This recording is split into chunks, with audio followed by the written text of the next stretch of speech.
Deuteronomy chapter 32, verse by verse explanation in Bengali, the first part.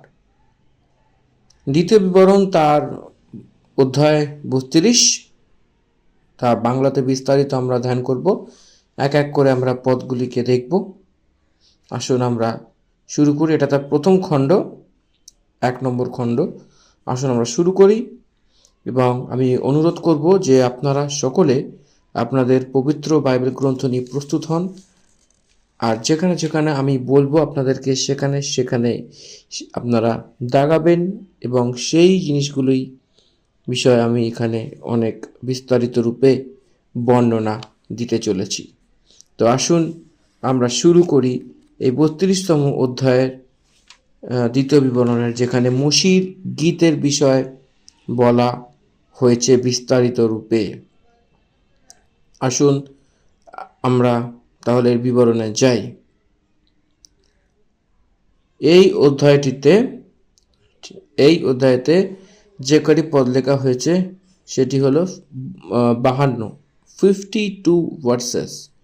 এই পুরো 32 অধ্যায়তে রয়েছে। এই 52টি পদের মধ্যে অনেক অদ্ভুত রীতির বর্ণনা মসি এক গীতের রূপে বলেছেন, সেটা আমরা এখানে দেখতে পাই। প্রকাশিত বাক্য 15 অধ্যায়ের 4th পদে 3য় পদে লেখা রয়েছে, সে পরমেশ্বরের দাস মসির গীত আর মেমনার গীত গেয়ে বলতেন বলে সেখানে বিস্তারিত লেখা রয়েছে।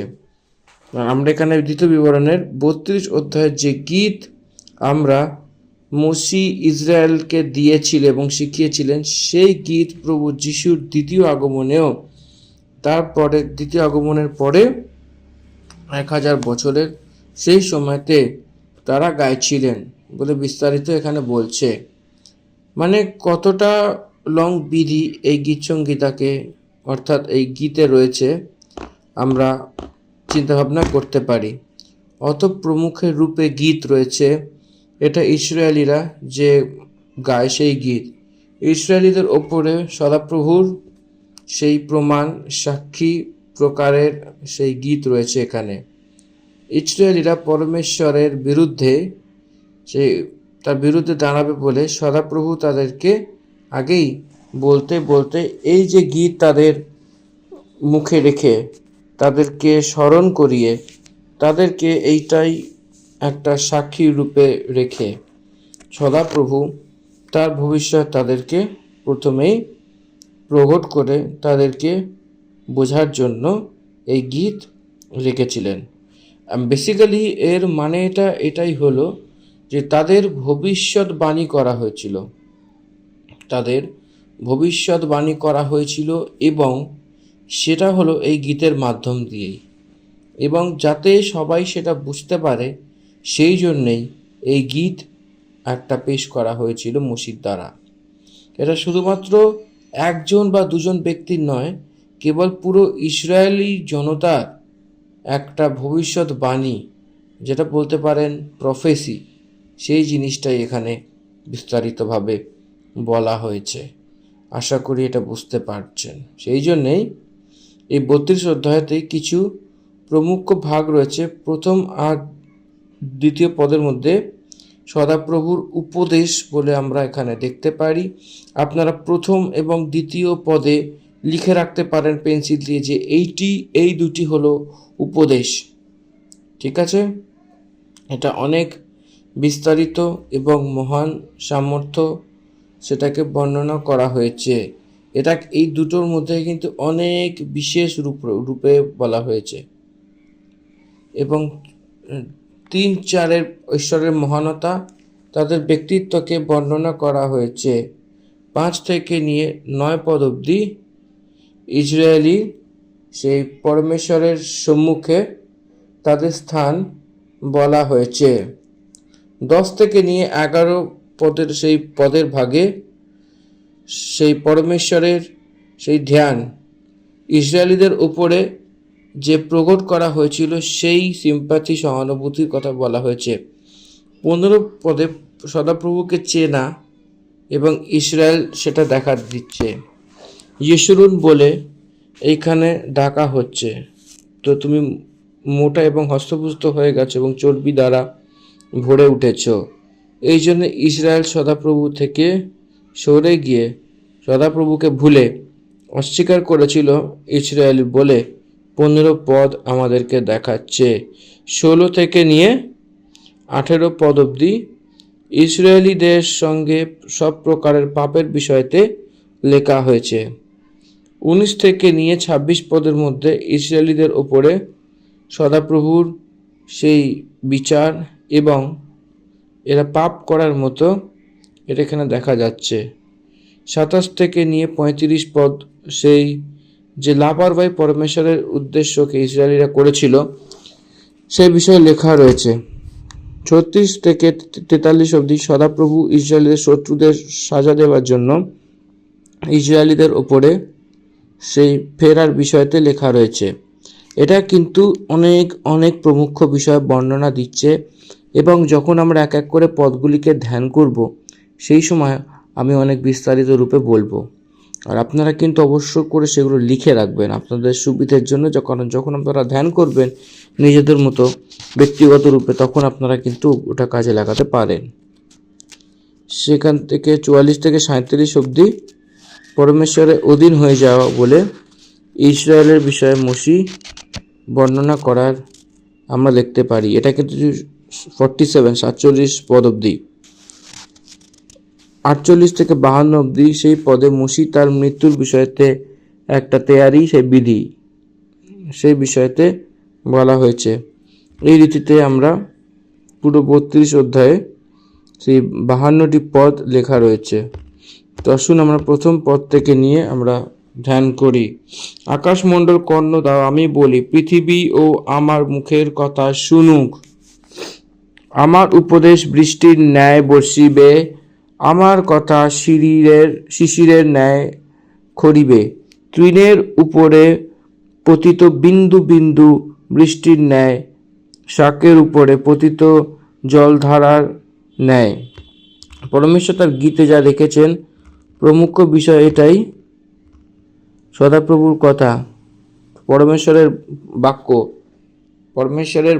বাক্যকে কতটা বিস্তারিতভাবে লেখা রয়েছে এটা একবার ভাবুন। হে আকাশ বলে বলেছে।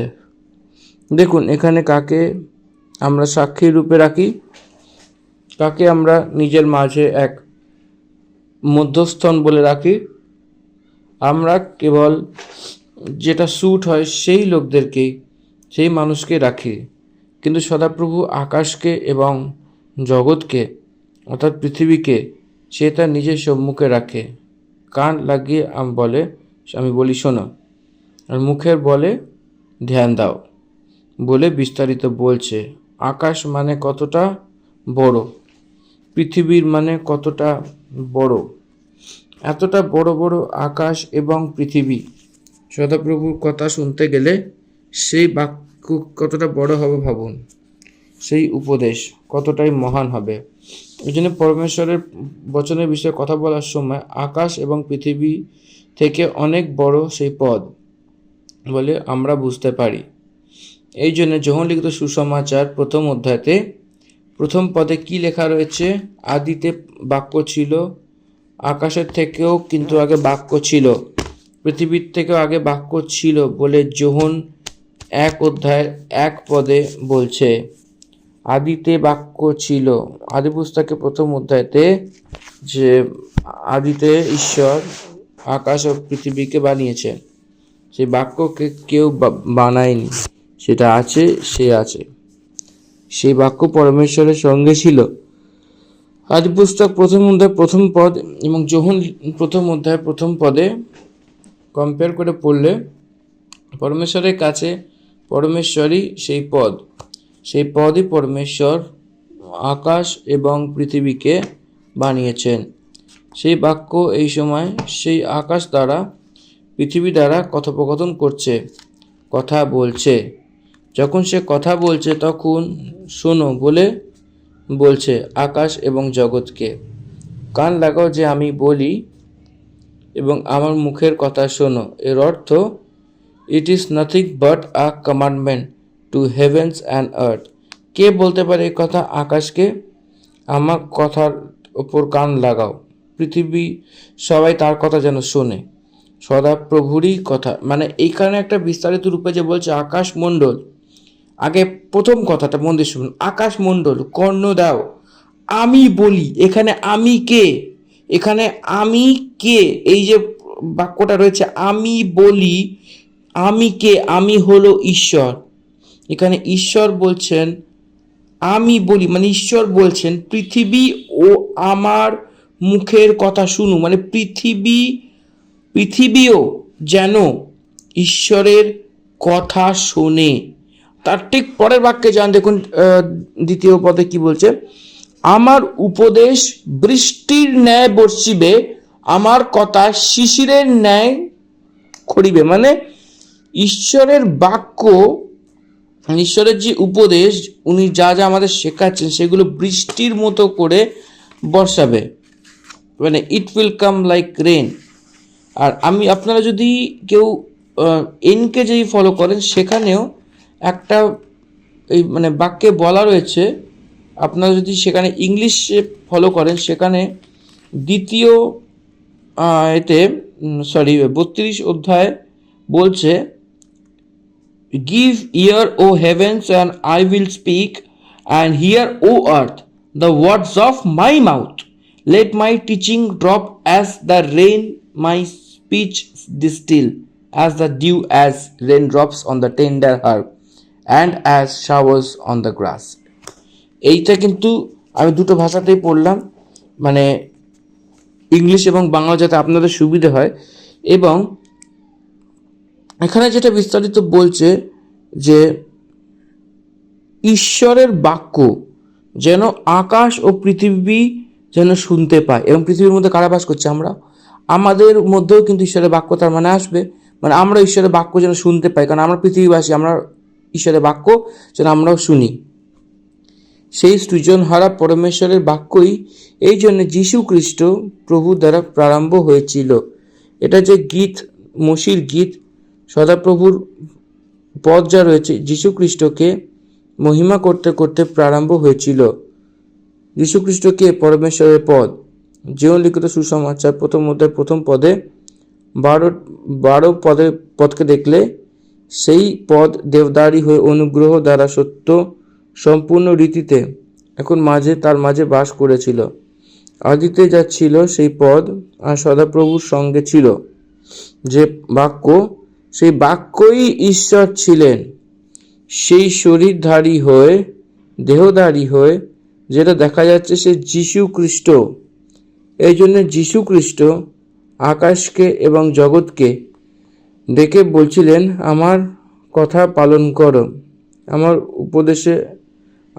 উপদেশ মেঘের মতো বর্ষিবে, আমার উপদেশ মেঘের মতো বর্ষিবে, আর আমার কথা, আমার বাক্য শাকের উপরে পতিত জলধারা নেয়। এটা কিন্তু মন দিয়ে শুনবেন, এটা দাগিয়ে নেবেন। সদাপ্রভুর বাক্য কিরম থাকবেন? বৃষ্টির সমান, জাস্ট লাইক রেন। এখানে কিন্তু খুব বিস্তারিত বলছে, where ever you go on the earth, আপনি জগৎ এই কোণা থেকে ওই কোণা অবধি কোথাও যান, কোথাও গেলে বৃষ্টিও থাকবে, কোথাও গেলে সেই ঘাসের উপরে সেই যিশুও থাকবে। এটা আশা করি আপনারা সবাই বুঝতে পেরেছেন। এখানে যে বিশেষ কথা বলতে চেয়েছেন এখানে ঈশ্বর, সেই ঈশ্বরের বাক্যে আমাদের সবাইকে কিন্তু থাকতে হবে। ঈশ্বরের বাক্যর যে ধ্বনি, ঈশ্বরের যে গলার স্বর, সেই গলার স্বর আমাদের শুনতে হবে। কিভাবে না, এই যে আমাদের কাছে যে বাক্য ঈশ্বর দিয়েছেন, এই বাক্যের মাধ্যমে কিন্তু আমাদেরকে আগে এগোতে হবে, তবেই কিন্তু আমরা ঈশ্বরের বাক্যের অধীন হতে পারবো। কারণ এখানে ঈশ্বর পরিষ্কার বলেছেন, আকাশমণ্ডল কর্ণ দাও, আমি বলি, পৃথিবীও আমার মুখের কথা শুনুক। মানে পৃথিবীকেও কিন্তু ঈশ্বর আদেশ করছেন যেন পৃথিবীও যেন ঈশ্বরের বাক্যের সাড়া দেয়। এটা কিন্তু খুব গুরুত্বপূর্ণ বিষয়। আশা করি আপনারা বুঝতে পারছেন। এবং এরপরে আমরা দ্বিতীয় খণ্ডটা শুরু করব। দ্বিতীয় খণ্ডতে আমরা 3 পদ থেকে আমরা দেখব। আসুন আমরা শুরু করি। এখানে আপনারা এই জগতে এই এই জায়গা, এই প্রান্ত থেকে নিয়ে আরেক প্রান্ত, সেখানে বৃষ্টিও থাকবে, কোথাও থাকলে সেই ঘাসও থাকবে। অ্যান্ড হোয়াট ইট মিনস, যে পরমেশ্বরের বাক্য সেই সব সামর্থ্যতে পাওয়া গেছে। তারপরে 3 আর 4 পদের মধ্যে পরমেশ্বরের মহানতার বিষয়ে অনেক কথা বলে। আমি তো সদাপ্রভুর নাম তার প্রচার করব, আমি তো সদাপ্রভুর নামের প্রচার করব। তুমি তোমার পরমেশ্বরের মহিমাকে মানো। সে হলো পাথর, তার কার্য অনেকটাই মূল্যবান এবং তার সব গীত এবং তার সব গতি সে বিচারে রয়েছে। সে সত্য ঈশ্বর, সেখানে কুটিলতা কিছু নেই। সে ধর্মী এবং সোজা পথে চলা ব্যক্তি। দেখুন, পরমেশ্বর নির্দোষ এবং অনেস্ট, ইমানদার। দেখুন, 3য় পদ কি দ্বারা প্রারম্ভ হয়েছে? সদাপ্রভুর নামে। নাম বলে যে শব্দ রয়েছে, যীশু খ্রিস্টকেই এটা ব্যবহৃত হয়েছে, the name of the god. পিতা, পুত্র, পবিত্র আত্মা, তৃত্ব, সেই পিতা, পুত্র, পবিত্র আত্মার নামে যীশু খ্রিস্ট বলে পিতর বলেছিল। এই জন্য পিতা, পুত্র, পবিত্র আত্মা, সে যীশু খ্রিস্ট, সেই নামের অর্থ যীশু খ্রিস্টই। আমি সদাপ্রভুর, এটা আমি পড়ছি, একবার শুনুন। কেননা আমি সদাপ্রভুর নাম প্রচার করিব, তোমরা তোমাদের ঈশ্বরের মহিমা কীর্তন করো। এটা আন্দোলন করবেন। কেননা আমি সদাপ্রভুর নাম প্রচার করিব, তোমরা তোমাদের ঈশ্বরের মহিমা কীর্তন করো। আমেন। এখানে সদাপ্রভুর নামের প্রচার, ওল্ড টেস্টামেন্টে সদাপ্রভু যে রয়েছেন, সে রয়েছে, এর অর্থ সদাপ্রভুর রূপে প্রকট করা হয়েছিল। নতুন নিয়মে যীশু খ্রিস্টের রূপে প্রকট করা হয়েছে। তুমি তোমার পরমেশ্বরের মহিমাকে মানো। সে হলো পাথর, সে তার কার্য করেছে এবং তার সব গতি বিচারে রয়েছে। সদাপ্রভুর কার্য সম্পূর্ণ, সদাপ্রভুর গতি ন্যায় বিচার, এটাকে মনে রাখবেন। সে কুটিলতার কার্য কখনোই করবেন না, সে সম্পূর্ণ রীতিতে কার্য করতে চলেছেন। আজকে খ্রিস্টানরা অনেক দুঃখিত হয়ে কষ্টের কারণ থাকার এটাই যে সদাপ্রভুকে সম্পূর্ণ রীতিতে বুঝতে পারে না, পরমেশ্বরকে চিনতে পারবে না। পরমেশ্বরের বিষয়তে তার চিন্তা ভাবনাতে কখনো থাকার কারণে সেই লোকদেরই রয়েছে, নাকি পরমেশ্বরের। সে সত্য পরমেশ্বর, সে ভরসাদায়ক ঈশ্বর, সে নির্দোষ। নির্দোষ মানে কি? এখানে যার উপর কোনো দোষ নেই তাকে নির্দোষ বলা হয়। তিনি পবিত্র। নির্দোষ বলে আমি কখন বলতে পারি? A person, one who tested, যে পরীক্ষা করা ব্যক্তি, সেই ব্যক্তি সর্বদা নির্দোষ হয়। এই জন্য নির্দোষ বলে বলার সময় হি ইজ ইন অ্যাকশন, কর্মতে যে আসা ব্যক্তি যীশু খ্রিস্ট দোষ না থেকে নির্দোষের রূপে জীবনযাপন করেছিল। সেই শরীরধারী, দেহধারী সদাপ্রভুর বিষয়তে মসি এখানে কথা বলছেন। সে সত্য পরমেশ্বর, সে কুটিলতা কখনো রাখেন না। এক মানুষকে অ্যাট্রিবিউট স্টোন করে কথা বলছে। সেই প্রভু যীশু খ্রিস্ট, পরমেশ্বর অদৃশ্য, সে ধর্মী। এর অর্থ সে যে কার্য করে সে ধর্মী। সে আলাদা করা ব্যক্তির রূপে, পবিত্র রূপে থাকে। তাতে সত্যতা রয়েছে, তাতে পাপের কোনো জায়গা নেই। যীশু খ্রিস্ট যোহন লিখিত সুসমাচারে 8 অধ্যায়তে তার নিজের বিষয়তে বলেছিলেন, আমার ভিতরে পাপ আছে বলে কে প্রমাণ করতে পারবে? ইয়েস, এখন নয়, কখনোই নয়। যীশু খ্রিস্টতে কোনো পাপকে স্থাপনা করতে পারবে না, কারণ যীশু খ্রিস্ট হলেন, পরীক্ষিত হয়েছেন শয়তান দ্বারা, টেম্পটেশন হয়েছিল তার, এবং তারপরে ঈশ্বর নিজেই যখন মানব রূপে এসেছেন, সে পুত্রের রূপে, প্রভু যীশু খ্রিস্টের রূপে। যীশু খ্রিস্ট হলেন সেই পরম পবিত্র ঈশ্বর, যার কোনো দোষ নেই, সে নির্দোষ এবং সে পবিত্র। তাই ঈশ্বরের বাক্য বলছে যে ঈশ্বরের মহিমা হবে, এবং ঈশ্বরের বাক্য এটাও বলছে যে আমি যেরকম পবিত্র তোমরাও কিন্তু পবিত্র হও। ঈশ্বরের বাক্যে এটা একটি খুব গুরুত্বপূর্ণ, খুব মূল্যবান বিষয়, যেটা অনেকে কিন্তু ওভারলুক করে যায়। তো এই বিষয়টি সর্বদা ধ্যান রাখতে হবে। সেই পাপ থাকার রূপে যদি থাকে, 5 থেকে 9 পদ অব্দি একবার দেখবেন ইসরায়েলের ক্যারেক্টার, তাদের পজিশন, সদাপ্রভুর সম্মুখে কোন রীতিতে থাকবে, তার ক্যারেক্টার এটাই যে তারা তাদের নিজেদেরকে বিগড়ে ফেলেছেন, তার পুত্রের রূপে নেই, তার ভিতরে কলঙ্ক রয়েছে এবং নির্বুদ্ধি লোকদের সমান রয়েছে। আসুন আমরা পড়ি, 5 থেকে 9 পদ অব্দি পড়ি। ইহারা তাহার সম্বন্ধে ভ্রষ্টাচারী, তাহার সন্তান নয়, এই ইহাদের কলঙ্ক। ইহারা বিপদগামী ও কুটিল বংশ। এখানে বিপদগামী ও কুটিল বংশ, এই শব্দটাকে আপনারা একবার মার্কিং করে রাখুন। কিন্তু এইরা সবাই ভ্রষ্টাচারী, এরা সবাই বিগড়ে গেছে, এরা কলঙ্ক, এরা তো সন্তান নয়, এটা পুরোপুরি তারা কলঙ্ক। এরা যে সব নির্বুদ্ধি, কি তুমি সদা প্রভুকে তুমি বদলা নাও? কি সে তোমার পিতা নয়, যে তোমাকে মোল নিয়েছিল, যে তোমাকে বানিয়েছে এবং স্থির করেছে?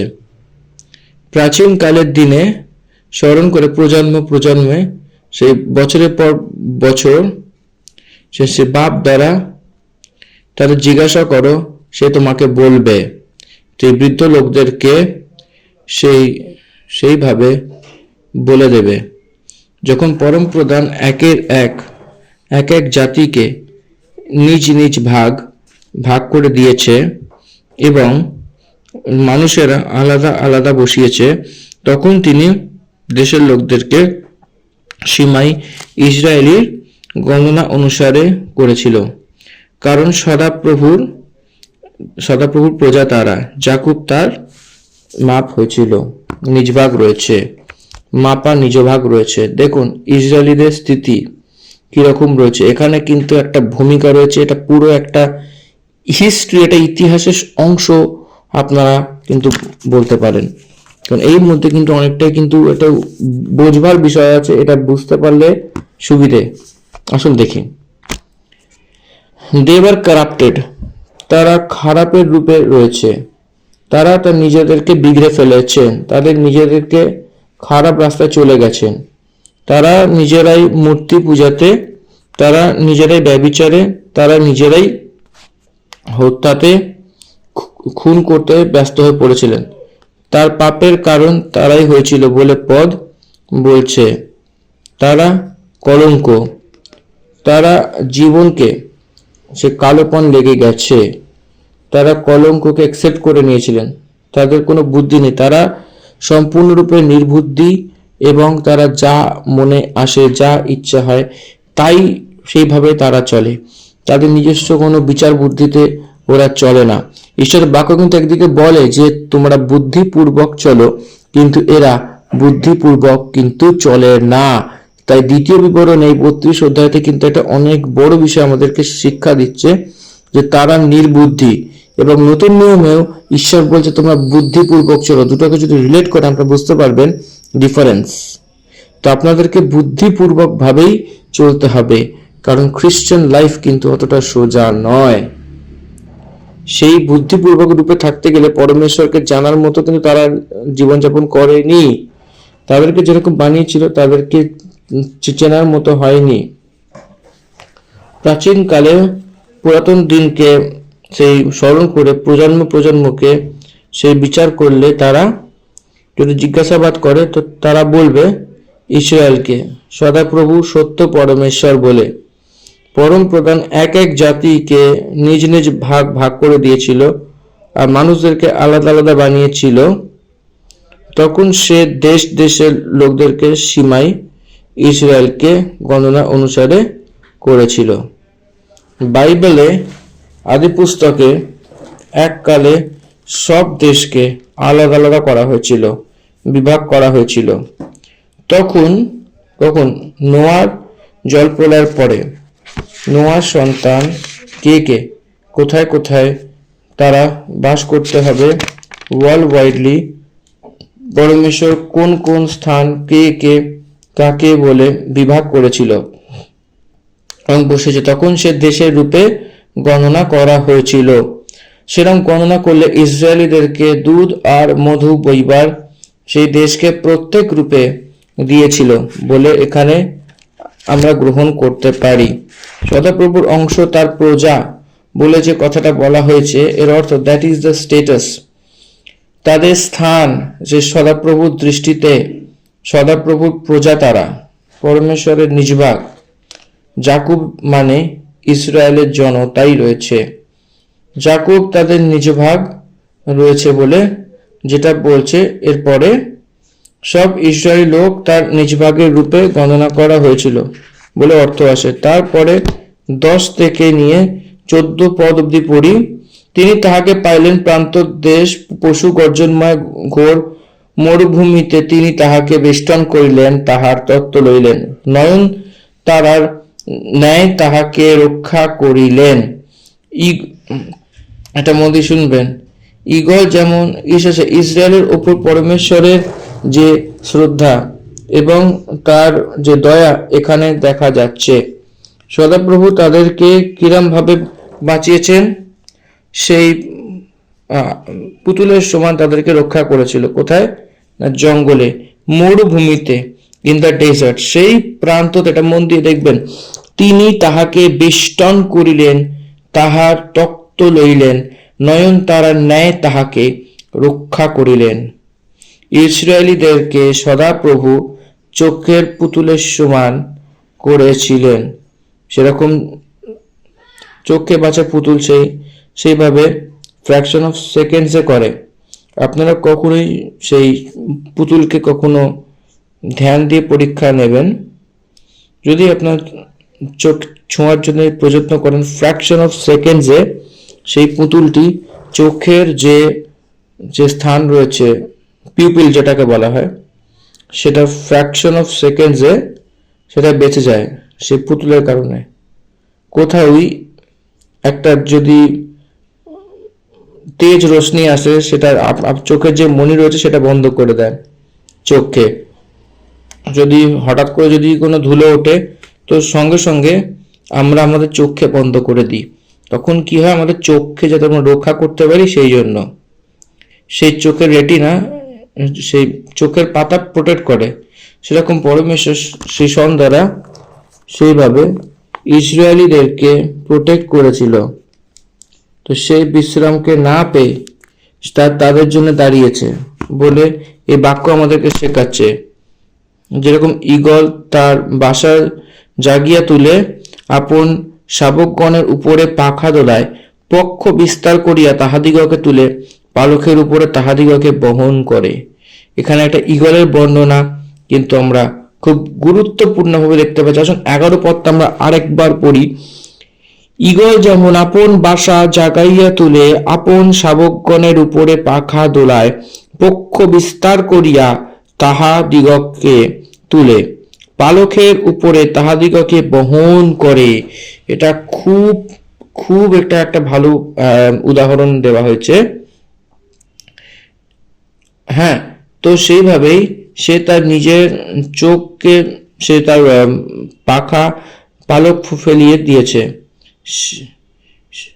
সেই পালককে বারবার সে ভেঙে সেইভাবে সে মুড়ে ফেলে। এটা ভালো করে কিন্তু বুঝতে হবে। কিন্তু এবং এর মধ্যে কিন্তু একটা গানের কথাও রয়েছে, সেটা আমি হয়তো বাংলায় পারবো না। এবং সদাপ্রভু আমাদেরকে কিন্তু সেইভাবে চালান, যেরকম ভাবে সেই পক্ষী তার বাচ্চাদেরকে উড়তে শেখানোর জন্য সেইভাবে শেখান। সেই নেস্টকে, বাসাকে ভেঙে সেই পাখির বাচ্চাদেরকে তার পাখা দ্বারা সেই আকাশে চড়িয়ে নিয়ে বেড়ায়। এবং আকাশে নিয়ে যাওয়ার মতনই যেরকম সেরকম শেখায়, সেরকম ইসরায়েলীদেরকে সে তার পাখার ও পালকের উপরে নিয়ে গেছিল। এই প্রকারের শ্রদ্ধা সদাপ্রভু তাদের উপরে রেখেছিলেন, তার প্রজার উপরে। সদাপ্রভু কে? সদাপ্রভু স্ট্যান্ডার্ড কি, পরমেশ্বর কি এবং পরমেশ্বর স্ট্যান্ডার্ড কি, আর মানুষ কি, মানুষের স্ট্যান্ডার্ড কি। তাও পরমেশ্বর তার নিজেকে নম্র করে দীন করে মানুষদের জন্য এসেছেন। এর অর্থ সে তাতে পরমেশ্বরের প্রেম আমাদেরকে স্পষ্ট রূপে দেখা যায়। ঈশ্বর কি করেছেন? হি হাম্বেলড হিমসেলফ, গড হাম্বেলড হিমসেলফ। ঈশ্বর তাকে একেবারে নম্র করেছেন, নম্রতা পূর্বক আমাদের কাছে মানুষ রূপে এসেছেন যাতে আমরা উদ্ধার পেতে পারি।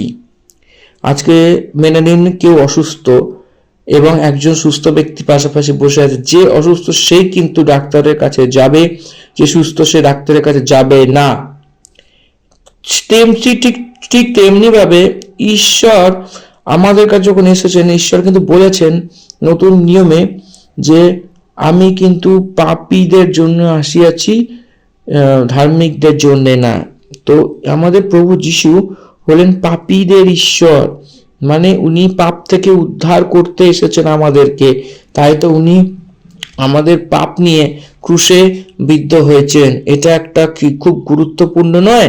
এটা মহান মহান গুরুত্বপূর্ণ বাক্য আমাদেরকে দেওয়া হয়েছে। প্রথম যোহনের সেই প্রথম যোহনের 4 অধ্যায় 10 পদে প্রেম এতে নেই যে আমরা সদাপ্রভুর কাছে সঙ্গে প্রেম করিয়াছি, প্রেম এতে রয়েছে যে সে আমাদিগকে প্রেম করিয়াছিলেন এবং আমাদের পাপকে প্রায়শ্চিত্তের জন্য তার পুত্রকে পাঠিয়েছিলেন। এখানে প্রেম দেখা যাচ্ছে। আমার প্রিয় ভাই বোনেরা, আপনার জন্য সদাপ্রভু ঈশ্বর কতটাই ভালোবাসা রেখেছেন, কতটাই তাকে হাম্বেল করেছেন।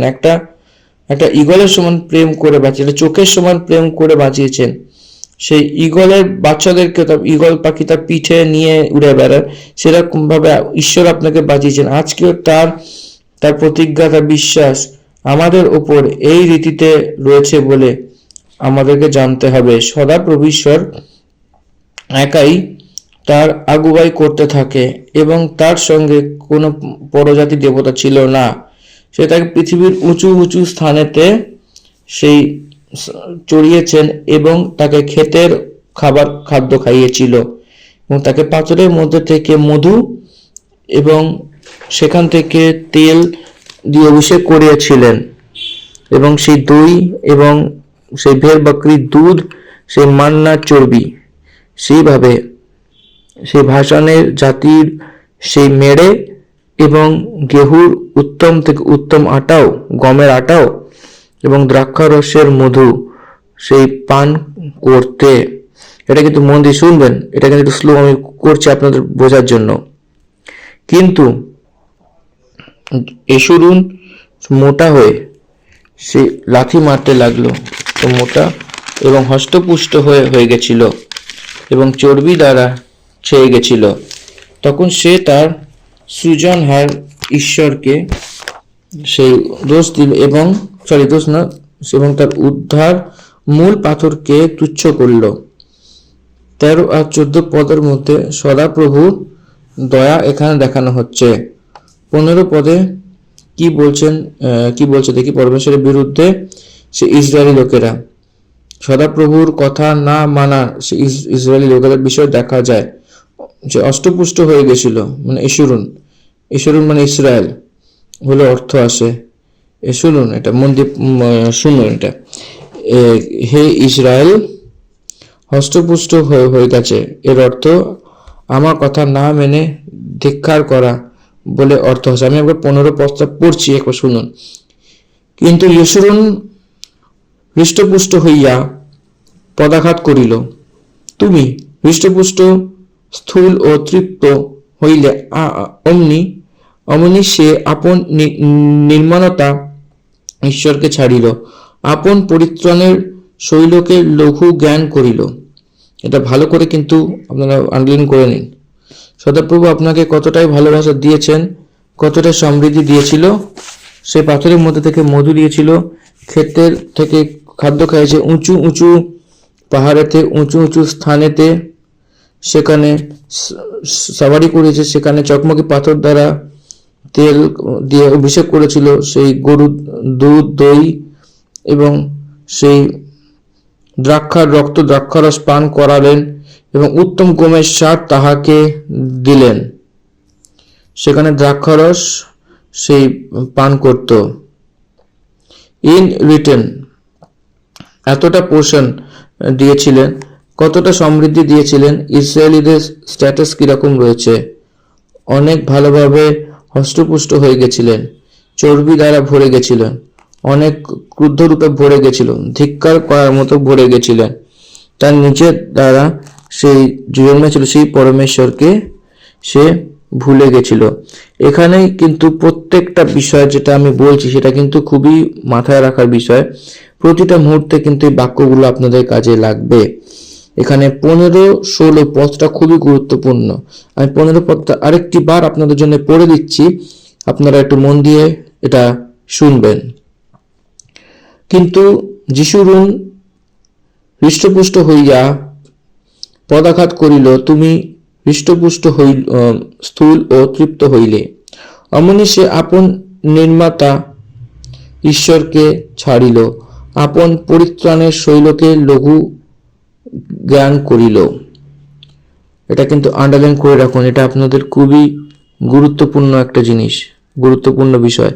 এটা আপনাদেরকে ভালো করে বুঝতেই হবে, না হলে কিন্তু পরে সমস্যা দেখা দিতে পারে। কারণ এটা যখন আপনারা পড়বেন, জানবেন, এর মধ্যে কিন্তু অনেক কিছু কিছু ইম্পর্টেন্ট বিষয় রয়েছে, সেগুলো কিন্তু আপনারা মিস আউট করে যেতে পারেন। তাই জন্য যখন আমি যেগুলো বলবো এগুলো কোথাও লিখে রাখবেন, আপনাদের পরেই সুবিধা হবে।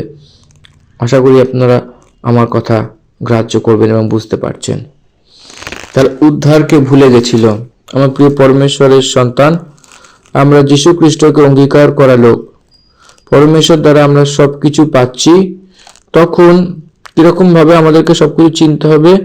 সে আমার উদ্ধারকর্তার রূপে, সে আমার ধর্মী পরমেশ্বরের রূপে, সে আমার প্রভু বলে সে চিনতে হবে। কিন্তু ইসরায়েলিরা চর্বি দ্বারা হৃষ্টপুষ্ট হয়ে গেছিল এবং তাকে না চিনে তাকে ছেড়ে ধিক্কার করার লোকের সমান দেখা যাচ্ছে।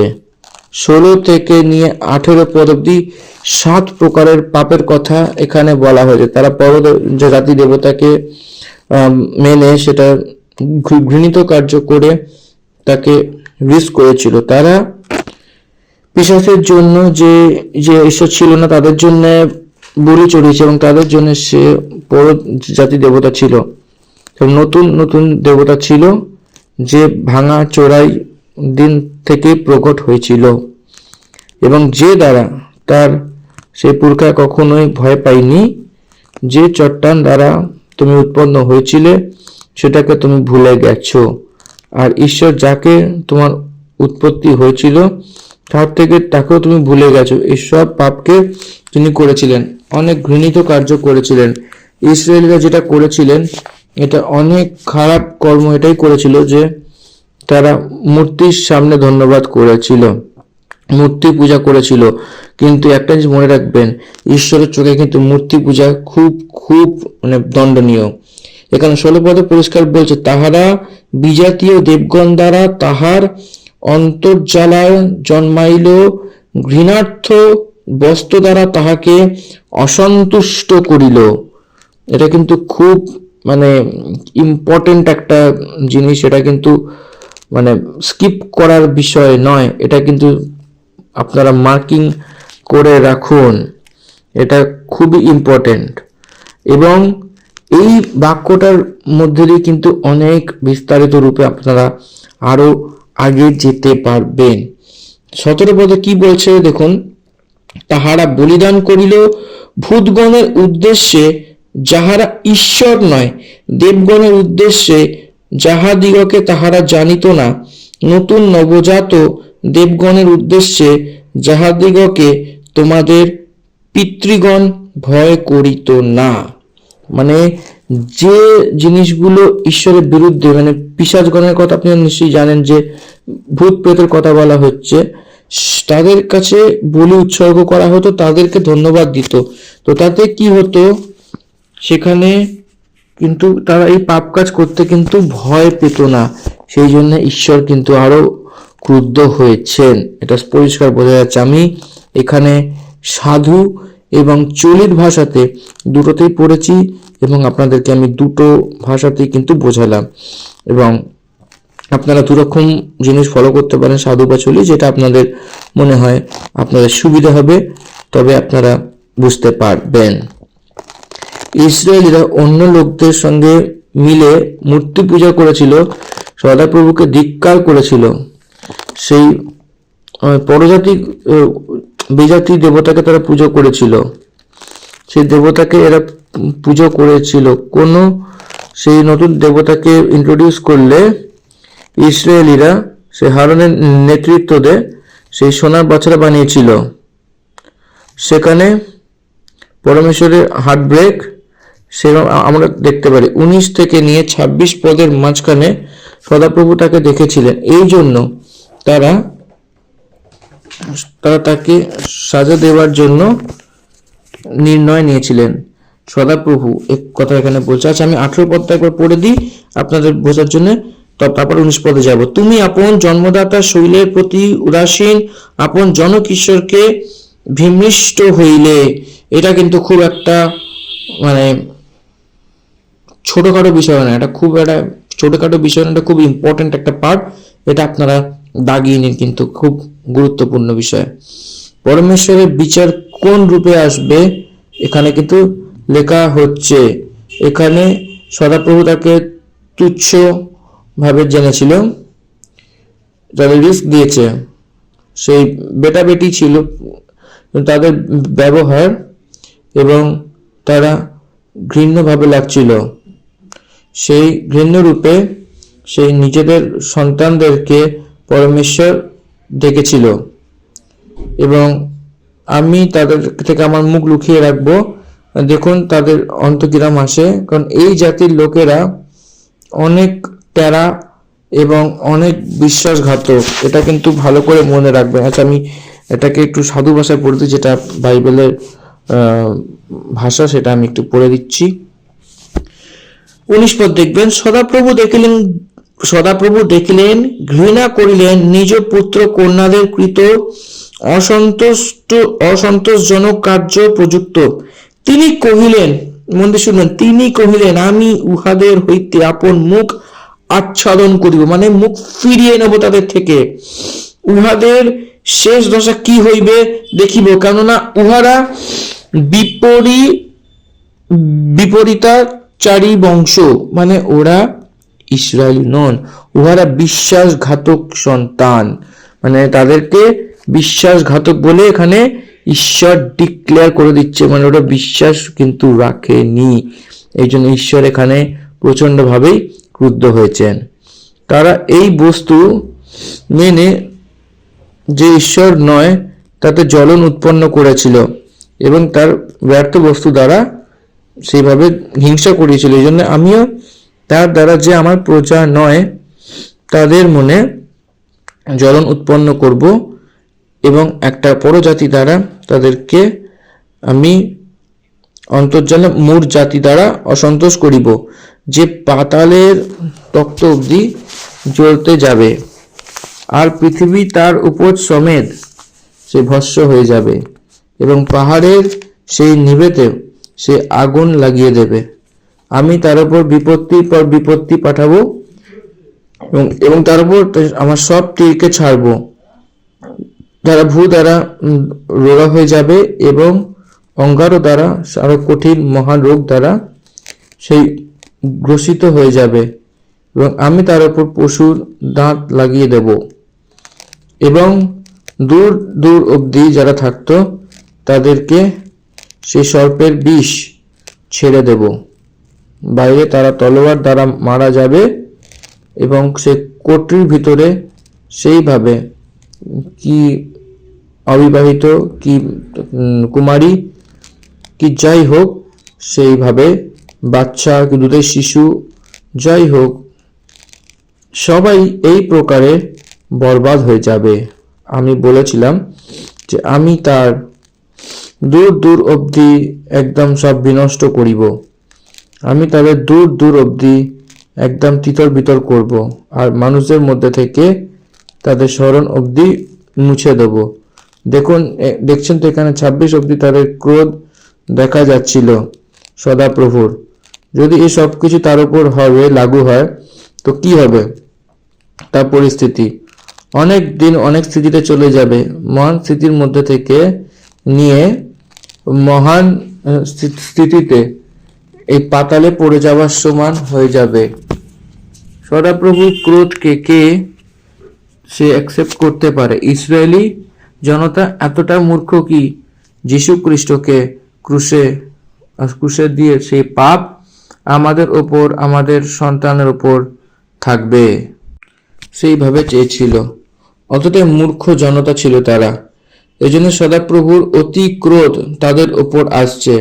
মানুষের মধ্যে থেকে তাদের স্মরণ অবধি মুছে ফেলবো, পাতালের তক্ত অবধি জ্বালিয়ে দেওয়া হবে, এবং আমি জ্বালিয়ে দেবো, ভস্ম করিয়া দেব। এর অর্থ আনটিল দ্য রিচ অফ হেডেস, তাদেরকে মেরে ফেলবে বলে ঈশ্বর এখানে বলছে। সেখানে সন্তানেরাও রয়েছে, সদাপ্রভুকে ছেড়ে দিয়েছিল, তার সেই সাজার যোগ্য হয়ে যাবে।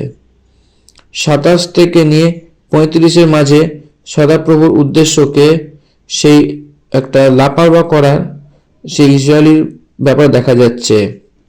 এখানে একবার দেখব, তাহারা ক্ষুধিত ক্ষীণ হইবে, জ্বলন্ত অঙ্গার ও উগ্র সংহারে কবলিত হইবে। আমি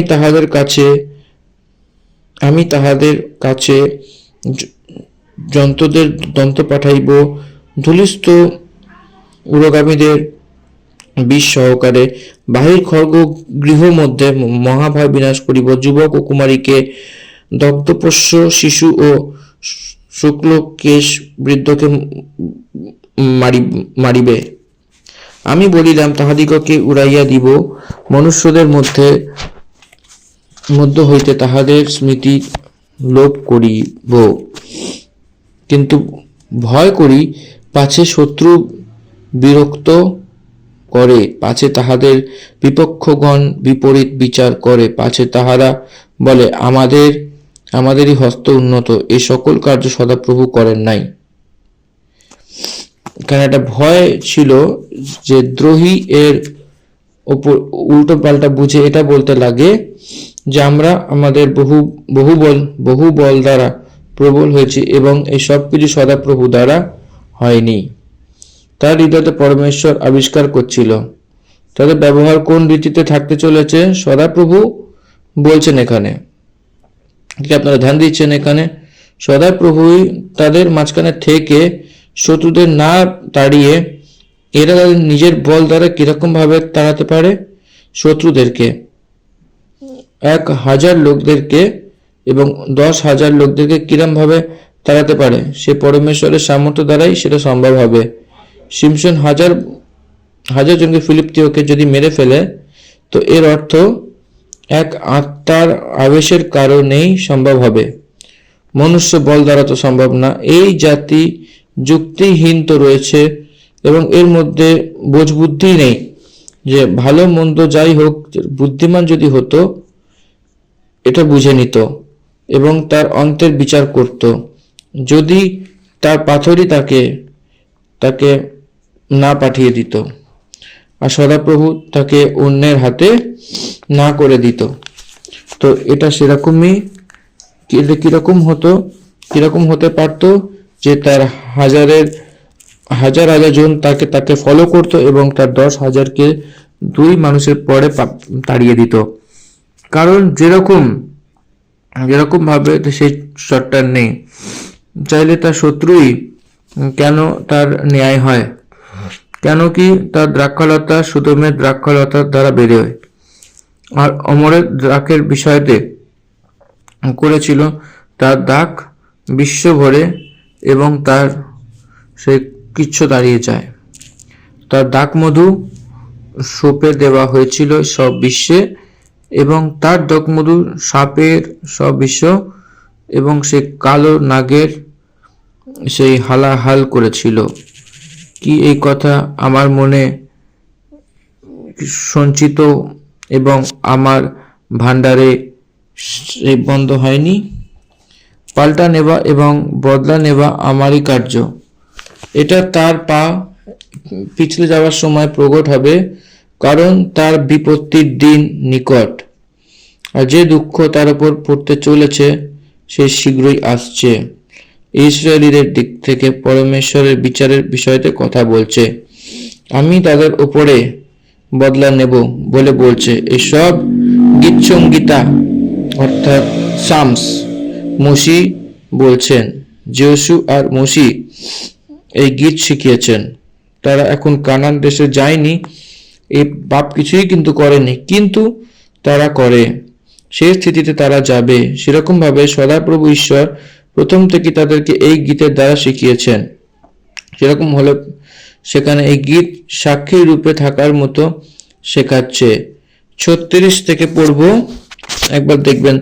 কারণ সদাপ্রভু আপন প্রজাদের বিচার করিবেন, আপন দাসদের উপরে সদয় হইবেন, যেহেতু তিনি দেখিবেন তাহাদের শক্তি গিয়াছে, বদ্ধ ও মুক্ত কেউই নাই। সদাপ্রভু আবার তাদের দিকে মুড়ছেন। সদাপ্রভু তরস খাওয়া মানে অর্থ কি আসে? আই অ্যাম সরি বলে সেটা ফিল হচ্ছে। সেই লোকদের খারাপ স্থিতিকে দেখে তার দিকে মুড়ছে সদাপ্রভু। সেখানে ন্যায়ের কর্মই কিন্তু করছেন, কিন্তু পশ্চাতাপ করে চলবার কিন্তু দরকার তাদের হয় না, কারণ তাদের হরেক বিচারই হয়। তাহলে কেন সে তার লোকদের দিকে মুড়ছে? সে তার কথার কারণে তার দিকে মুড়ে যাবে। সে কে? সদাপ্রভু। তার দাসের জন্য তারা অনেকভাবে সহানুভূতি দেখাবেন। 38 পদ আমরা দেখি আসুন। যাহা তাহাদের বলিল মেঘ ভোজন করিত, তাহাদের প্রিয় নৈবেদ্য দ্রাক্ষারস পান করিত। আচ্ছা, আমি এটা থার্ড পার্টের তৃতীয় অংশে আমি এটা বোঝাবো। আসুন আমরা শুরু করি এই তৃতীয় ভাগটিকে। 38 পদ থেকে শুরু করি। যাহা তাদের বলির মেদ ভোজন করিত, তাহাদের পেয় নৈবেদ্য দ্রাক্ষারস পান করিত, তাহারাই উঠিয়া তোমাদের সাহায্য করুক, তাহারাই তোমাদের আশ্রয় হোক। আমেন। এটা খুবই গুরুত্বপূর্ণ একটি পদ। এটা আপনারা এটাকে দাগিয়ে রাখুন। এখানে সাহায্য অর্থাৎ সহায়তা। এই জন্যে এখন তুমি দেখে নাও যে এখন দেখো আমি ব্যতীত কোন ঈশ্বর নেই। আমি বধ করি, আমি সজীব করি, আমি আঘাত করিয়াছি, আমি সুস্থ করি, আমাকে ছেড়ে কোন ঈশ্বর নেই। এটা ইসরায়েলীদেরকে ফিলিস্তিনের প্রতিজ্ঞাতে তিনি বলেছেন।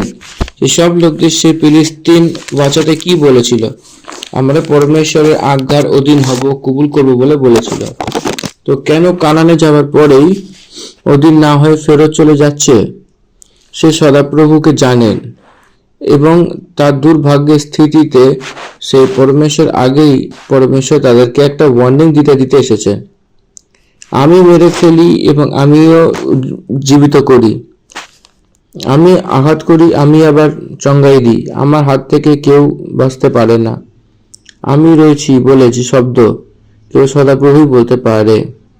নির্গমনের পুস্তক 3 অধ্যায় 14 পদে আমি সেই বলে যে কথা সদাপ্রভু পরমেশ্বর হোরেব পর্বতের কাছে মুসির কাছে গিয়ে পরমেশ্বর বলেছেন, সেই শব্দ আমি সেই ব্যক্তি বলে যে শব্দ রয়েছে যীশু খ্রিস্ট আমাদেরকে সুসমাচার গ্রন্থতে 7 বার স্পেশাল আয়ামস বলা হয়। প্রত্যেক কথাতে আমি বলে বলা হয়েছে। আমি মানে I am who existed already. আমি সেই বলে বলা বলে এর অর্থ তাতে কি নেই, তাতে সবকিছু রয়েছে বলে অর্থ আসে। সবকিছু বলে অর্থ আসে, যে সবকিছু রয়েছে সেটাই বলবার কথা। 40তম পদ দেখব। কেননা আমি আকাশের দিকে হস্ত উঠাই আর বলি আমি অনন্ত জীবী, আমি যদি আপন বিচলিত তরোয়ালে ধার করিয়া এবং বিচার তারা আমার নিজের হাতে নিয়ে নিই, তো নিজের দ্রোহীদের সঙ্গে বদলা নেব। এবং আমি বদলা দেব। আমি আমার তীরগুলিকে লহু দ্বারা মতওয়ালা করিব এবং আমার তলোয়ার মাংস ভিজবে সেই লহু মারা এবং ফন্দির এবং সেই মার শত্রুর লম্বা সেই প্রদানের হবে। হে জাতি জাতির লোকেরা, সেই প্রজার সঙ্গে আনন্দিত হও, কেননা সে তার দাসের লহু পাল্টা নেবে আর দ্রোহীকে বদলা নেবে, আর সে দেশ এবং তার প্রজার পাপের জন্য প্রায়শ্চিত্ত করিবে। এই গীতের সব বাক্য মসি ননের পুত্র সমেত এসে লোকদের মাঝে পৌঁছে দিয়েছিলেন। এই অধ্যায়তে সদাপ্রভু অনেক আশ্চর্য লাগে। কোন প্রজাকে সে সমৃদ্ধি দিয়েছিল? যে প্রজাকে তার নিজের চোখের পুতুলের সমান সে তার পিঠের ওপরে সেই লোকদেরকে উঠিয়েছিলেন, সেই লোকদেরকে তাদেরই পাপ করার কারণে তাদেরই বিরুদ্ধে হয়ে গেছিল। তবে সেই প্রজা যদি সে তার দিকে হয়ে যায়, this is the nature of the father and the god. যেরকম পুত্র অন্যায় করে এবং ক্রুদ্ধ হওয়ার পিতা আবার যখন তারা কাঁদতে লাগে তখন তাদেরকে নিয়ে জড়িয়ে ধরে, ইসরায়েলের সদাপ্রভুও সেই রীতিতে দেখা যাচ্ছে। 43 পদ আসতেই সে বদলা নেবে যারা শত্রু হয় এবং বিরোধী হয়, তাদের দেশের নিমিত্ত, তাদের প্রজার নিমিত্ত সে বদলা নেবার রূপে বলে লেখা রয়েছে তার দাসের নিমিত্ত। ইসরায়েলীদের শত্রুদেরকে সদাপ্রভু বিরুদ্ধের রূপে বদলা নেবার বিষয় বদলে ইসরায়েলীদের আবার সে শান্তি দেব বলে বলছে। এখানে ইসরায়েলীদেরকে মসি দিয়েছে। যখন মসি এই সব সব ইসরায়েলীদেরকে বলে ফেলেছিল, তখন সে তাকে বলল, যত কথা আমি তোমাকে আমি বলি সেই সব কিছুর উপর নিজের মন লাগাও এবং তার অর্থাৎ এই ব্যবস্থার সব কথা মাননা করতে চৌকসি করার আজ্ঞা তোমার বাচ্চাদেরকে দাও। আপনাদের পরে যে আসার সে প্রজন্মকে এই ব্যবস্থাকে পালন করে তাদেরকে দেখাতে হবে, তাদের সম্মুখে এসে সেই ব্যবস্থাতে চলতে হবে, তারাও এটাকে পালন করতে হবে বলে আপনাদেরকে আজ্ঞা দিতে হবে। এটা মিটে যাবার বিষয় নয়, এটা জীবিত কথা। সদাপ্রভুর কথা ব্যর্থ কথা নয়, জীবিত দ্বারা জড়িত, তার এফেক্টিভিটি কম হয় না। মান্নাকে সোনার বাটিতে দিয়ে সেই সমাগম তাঁবুতে পরম পবিত্র স্থানে সিন্ধুকে রাখা হয়েছিল। 100 বছর শেষ হবার পরেও সেই মান্না খারাপ না হয় সেরকমই ছিল। এটাই অর্থ আসে যে সদাপ্রভুর বাক্য কখনোই খারাপ হবে না, সেটা খারাপ হয় না, সেটা পুরনো হয়ে সেটা পুরো মিটে গিয়ে এই প্রকারের কার্যক্রম হয় না। যখন থেকে সে ফ্রেশ পান, যে প্রজন্মকে সে প্রজন্মতে সদাপ্রভুর পদ পুরো হওয়ার মতো থাকবে, তার এফেক্টিভনেসকে দেখানোর মতো থাকবে বলে আমরা বুঝতে পারি। তো আমি 43-44 পদটা একবার আপনাদেরকে পড়ে শোনাই। জাতিগণ তাহার প্রজাদের সহিত হর্ষনাদ করো, কেননা তিনি আপন দাসদের রক্তে প্রতিফল দিবেন, আপন বিপক্ষগণের প্রতিশোধ লইবেন, আপন দেশের জন্য, আপন প্রজাগণের জন্য প্রায়শ্চিত্ত করিবেন। আর 44 পদ দেখি। আর মসি ও নুনের পত্র হোসেও আসিয়া লোকদের কর্ণগোচর এই গীতের সমস্ত কথা কহিলেন। এবং এখানে 45 পদে বলছে, মসি সমস্ত ইসরায়েলের কাছে এই সকল কথা সমাপ্ত করিলেন, আর তাহাদিগকে কহিলেন, আমি অদ্য তোমাদের কাছে সাক্ষ্যরূপে যাহা যাহা কহিলাম তাহারাই সেই সমস্ত কথায় মনোযোগ করো, আর তোমাদের সন্তানগণ যেন এই ব্যবহার সকল কথা পালন করিতে যত্নবান হয়। এই জন্যে তাহাদিগকে তাহা আদেশ করিতে হইবে। এইটা ভালো করে আপনাদেরকে কিন্তু মনে রাখতে হবে, এটা খুবই খুবই গুরুত্বপূর্ণ। একবার এরপরে আমরা 47 পড়ি। বস্তুত ইহা তোমাদের পক্ষে নিরর্থক বাক্য নহে, কেননা ইহা তোমাদের জীবন, এবং তোমরা যে দেশ অধিকার করিতে জর্দন পার হইয়া যাইতেছ, সেই দেশ এই বাক্য দ্বারা দীর্ঘায়ু হইবে। এটা খুব গুরুত্বপূর্ণ একটি বিষয়, এটাকে ভালো করে আপনারা এটা দাগিয়ে নিন, এটা খুবই ইম্পর্টেন্ট। ব্যবস্থার অধীন হলে সে দীর্ঘায়ু মানুষ পায়। 51 গীতসংগীতাতে বলা হয়, দীর্ঘ আয়ু দ্বারা তাকে আমি তৃপ্ত করিব, আমার উদ্ধার তাকে দেখাবো বলে বলে। দীর্ঘ আয়ু দ্বারা তৃপ্ত যে পরমেশ্বরের আজ্ঞা, পরমেশ্বরের শাসন, পরমেশ্বরের বিধি এবং পরমেশ্বরের নিয়ম এবং তার কথা যখন শুনবেন, পালন করবেন, তার আয়ু বাড়বে, তার স্বাস্থ্য বাড়বে। সেই লোকদেরকে যেটা চাই সেটা সব ফিজিক্যাল নিডসকে সদাপ্রভু তাদেরকে দেবেন। মথি লিখিত সুসমাচার 6 অধ্যায়তে আপনার যেটা দরকার সেই সব আগে থেকেই উনি জানেন বলে বলা হয়েছে। ফিলিপি পত্রী 4:19 আমার সদাপ্রভু সেই ধনসম্পত্তি অনুসারে যে মহিমা সহিত খ্রিস্ট যিশুতে রয়েছেন তোমার হরেক অভাবকে পূর্ণ করবে। জন লিখিত সুসমাচার 14 অধ্যায় 14তে আপনার যেটা দরকার সেটা আপনি চান, আপনি প্রার্থনা করুন। মথি লিখিত সুসমাচার 18 পদে দুইজন এক মন হয়ে যদি চায় তো নিশ্চয়ই পাবে বলে বলা হয়। কত প্রমিসেস সদাপ্রভু আমাদেরকে দিয়েছেন, তার পক্ষে দিয়েছেন।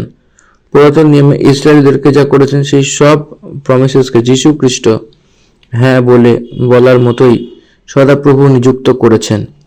আজকের বিশ্বাসী লোকেরা নিশ্চয়ই জানতে পারবেন, জানা উচিত। সদাপ্রভু তাদের দিকে যদি মরে তো 48 পদ থেকে নিয়ে 52 পদ অব্দি মসি তার মৃত্যুর বিষয়তে রেডি হয়েছিলেন। তারপরে সেই দিন সদাপ্রভু মসিকে, কোন দিন? সেই দিন the final day, the last day, এইটা আমাদেরকে এই দ্বিতীয় বিবরণের প্রথম অধ্যায় একটা ডেট দেওয়া হয়েছিল। 11 মাস 1 তারিখ বলে বলেছিল।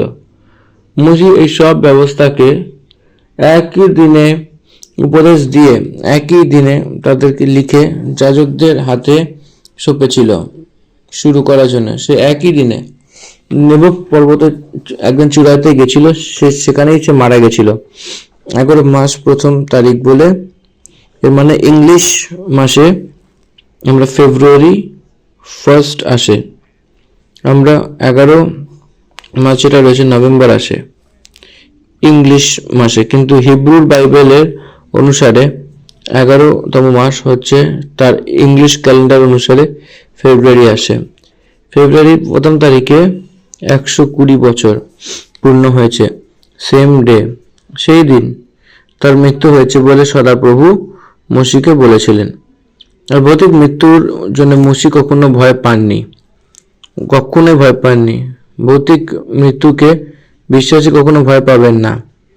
পরমেশ্বরের চরণে যাওয়ার জন্য অনেক উৎসাহিত ছিল এবং সেই দিন সদাপ্রভু মসিকে বললেন, সেই দিবসে সদাপ্রভু মসিকে কহিলেন, তুমি এই আবারিম পর্বতে অর্থাৎ জিরিহোর সম্মুখে অবস্থিত মোয়াব দেশস্থ নব পর্বতে উঠো, এবং আমি অধিকার্থে ইসরায়েল সন্তানগণকে যে দেশ দিতেছি সেই কানান দেশ দর্শন করো। আর তোমার ভ্রাতা হারুন যেমন হোর পর্বতে মরিয়া আপন লোকদের নিকটে সুসংগৃহীত হইল, তদূপ তুমি যে পর্বতে উঠিবে তোমাকে তথা মরিয়া আপন লোকদের নিকটে সংগৃহীত হইতে হইব। কেননা সিন প্রান্তরে কাদেশ, সেখানে মরিবার নামক যে তোমার দুজনে আমার অপরাধ করেছে, আমার বিরুদ্ধে সত্য লঙ্ঘন করিয়াছিলে, ফলত ইসরায়েল সন্তানগণের মধ্যে আমাকে পবিত্র বলিয়া মান্য করো নাই। গণনা পুস্তকে এটা আমরা দেখতে পারি।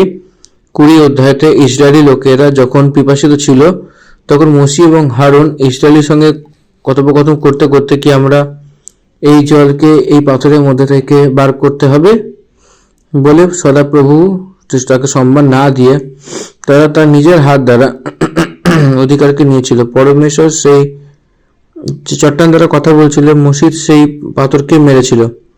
এই জন্য সদাপ্রভু সেখানে অনেক স্পষ্টরূপে বলেছেন, সে দুধ আর দ্রাক্ষারস বইবার কানান দেশকে দেখবে, কিন্তু প্রবেশ হবে না বলে সাজা দিয়েছিলেন। মসি যতই ক্রন্দন করুক, পরমেশ্বর সেটা মানবেন না। এই জন্য এই বাক্যকে যখন আমরা পড়ি, সেই নবপর্বতের চূড়াতে সে মৃত্যু হবার জন্য তৈয়ারি করছিলেন বলে আমরা বুঝতে পারি। এই জন্য সেই দেশ যে আমি ইসরায়েলিদেরকে দিই, তুমি তোমার সামনে রাখো না পাবে বলে সদাপ্রভু বলেছেন, সেখানে যেতে পারবে না। সেই পর্বতে চূড়াতে তার মৃত্যু হয়ে গেছিল মসির। এটা কিন্তু খুবই গুরুত্বপূর্ণ একটা কথা। এখানে আমি 51 পদটি আবার একবার পড়ে শোনাবো। কেননা সীন প্রান্তরে কাদাস্বস্ত মরিবা জলের নিকটে তোমরা ইসরায়েল সন্তানগণের মধ্যে আমার বিরুদ্ধে সত্য লঙ্ঘন করিয়াছিলে, ফলত ইসরায়েল সন্তানগণের মধ্যে তোমাকে পবিত্র বলিয়া আমাকে পবিত্র বলিয়া মান্য করো নাই। এখানে ঈশ্বর কিন্তু তার একটা ক্রোধের বিষয়, খুব খুব ক্রুদ্ধ হয়েছিলেন। সেই বিষয়ে ঈশ্বর এখানে কিন্তু একটা কথা আমাদের কাছে বলছেন, এবং এটা কিন্তু খুবই খুবই ইম্পর্টেন্ট। এটা কিন্তু আপনারা দাগিয়ে রাখুন, এটা আপনাদের পরে কাজে লাগবে। সেই দ্বিতীয় বিবরণের পুস্তকে 34 অধ্যায়তে মসির মৃত্যুর বিষয়তে লেখা রয়েছে, হিব্রু বাইবেলে গড কিসড মোজেস বলে আমি বলেছিলাম, god kissed Moses before he taking into the haven. তাকে মৃত্যুতে নেবার আগে সদাপ্রভু মসিকে একটা চুম্বন করিয়াছিলেন। ট্রান্সলেশনসে অনুবাদে সেটা মিস হয়েছিল। আপনি পরমেশ্বরের সন্তানেরা, মসি মহান সেবক, মহান ভবিষ্যৎ বক্তা। সেই প্রকারের ভবিষ্যৎ বক্তা তারপরে তার পিছনে কখনোই জন্ম নেননি। কেবল যীশু খ্রিস্টই মসির থেকে অনেক বড় ভবিষ্যৎ বক্তা ছিলেন। সব ইসরায়েলি লোকেরা এটাই বলেন যে আমরা মসির সন্তান ছিলাম বলে মসির ডিসাইপল বলেও বলে, আমরা আব্রাহামের সন্তান বলে তো নিশ্চয় বলি। এই জন্য সদাপ্রভুর কথার অনুসারে মসি মৃত্যু হওয়ার জন্য গেছিলেন। এই জন্য 32 অধ্যায় 48 থেকে 52 পদের মাঝখানে তার মৃত্যু হতে যাচ্ছে। হারুন 6 মাস আগেই তার মৃত্যু হয়েছিল। 123 বছর বয়সে হারুন তার মৃত্যু হয়েছিল। মসি 120 বছর বয়সে মৃত্যু হয়েছিল। সেম ইয়ার, সেই বছরে দুটো ভাই লোকেরা মৃত্যুতে চলে গেছিল। সদাপ্রভু যে নিযুক্ত করে নিয়েছিল সেই সেবক ছিল এরা। পরমেশ্বরের জনকে কানান দেশ অব্দি চালানো সেই ধীর লোকেরা ছিল। এই জন্য মসি মৃত্যুর জন্য যা সদাপ্রভু নিযুক্ত করেছিলেন তার জন্য সে রেডি হচ্ছিলেন। এই রীতিতে আমরা 32 অধ্যায়কে সমাপ্ত করেছি, এবং 52তম পদটা একবার আমি পড়ে আপনাদেরকে বুঝিয়ে বাকিটা সমাপ্ত করব। তুমি আপনার সম্মুখে দেশ দেখিবে, কিন্তু আমি ইসরায়েল সন্তানগণকে যে দেশ দিতেছি তথায় প্রবেশ করিতে পাইবে না। আর এখানেই আমাদের এই 32 অধ্যায় দ্বিতীয় বিবরণের সমাপ্ত হয়েছে। ঈশ্বর আপনারা সকলকে ধন্যবাদ করুন। আমেন। ঈশ্বর আপনারা সকলকে আশীর্বাদ করুন। ধন্যবাদ। Amen. The end of Deuteronomy chapter 32. Thank you. Amen. God bless you all.